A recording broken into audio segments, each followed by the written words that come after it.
আসসালামু আলাইকুম ওয়া রাহমাতুল্লাহি ওয়া বারাকাতুহু। আজকে আলোচনা করব স্বপ্নে দোকান অথবা হোটেল দেখলে কি হয়। সাথে যুক্ত আছি আমি মুফতি জুবাইর ইমাম। আলোচনা বুঝতে এর সাথেই থাকবেন। যারা এখনো চ্যানেলটি সাবস্ক্রাইব করেননি, সাবস্ক্রাইব করতে ভুলবেন না। ভেরিফাই চ্যানেলের ডেসক্রিপশন বক্সে ক্লিক করলে আমার পেজ এবং আইডি আসবে। এটা ছাড়া আলাদা অন্য কোনো পেজ নেই, আইডি নেই, ইমো নেই, হোয়াটসঅ্যাপ নেই, টিকটক নেই। নাম ছবি দেখে বিভ্রান্ত হওয়া যাবে না। প্রত্যেক ভিডিওতে আলাদা আমি সাবধান করি, সতর্ক করি। স্বপ্নে কোনো মানুষ যদি দেখতে পায় দোকান অথবা হোটেল, একই ব্যাখ্যা, যদিও এই জন্য আমি একসাথেই আলোচনার মাধ্যমে জানানোর চেষ্টা করছি।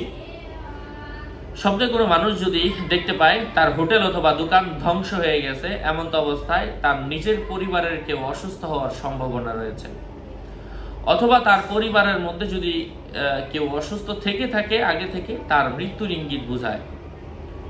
কেননা তার রিজিকের মূল উৎস হচ্ছে পরিবারের মূল আত্মীয় স্বজন অথবা পরিবারের গোড়া, তার বাবা, তার মা, অথবা সে যাদের বুদ্ধি পরামর্শে চলে।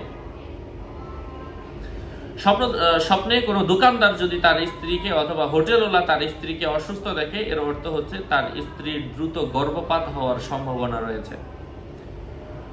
স্বপ্নে কোনো মানুষ যদি হোটেলের অথবা দোকানের মধ্যে কোনো কিছু চুরি হতে দেখে, তাদের রিজিকের মধ্যে সংকীর্ণতা দেখা দেওয়ার সম্ভাবনা রয়েছে। বাস্তবে আমরা তাই দেখি। কারো দোকানে অথবা হোটেলে চুরি হওয়া, ওটা তো অবশ্যই নিজের ক্ষতি সাধনের ইঙ্গিতই বোঝায়। যদি কোনো বন্ধু তার হোটেলে অথবা দোকান থেকে চুরি করতে দেখে, এর অর্থ হচ্ছে ওই দোকানের মধ্যে বিভিন্ন ধরনের ক্ষতি সাধন হওয়ার সম্ভাবনা রয়েছে। দোকান অথবা হোটেলের দরজা ভাঙ্গা দেখার অর্থ হচ্ছে স্বপ্নদ্রষ্টার বিক্রি, যদি সে আসলেই হোটেলওয়ালা অথবা দোকানওয়ালা হয়ে থাকে, তার নিজের বিক্রি কমে যাবে, তার আয় ইনকামের পথ সংকীর্ণ হয়ে যাবে, তাদের নামে সমাজের মধ্যে বিভিন্ন ধরনের আলোচনা তৈরি হবে। আশা করছি বুঝতে পেরেছেন। আরও আপডেট পেতে সাথেই থাকবেন। সকলের মঙ্গল কামনা করে এখানে শেষ করছি। দেখা হবে অন্য কোনো এপিসোডে। আসসালামু আলাইকুম ওয়া রাহমাতুল্লাহি ওয়া বারাকাতুহু।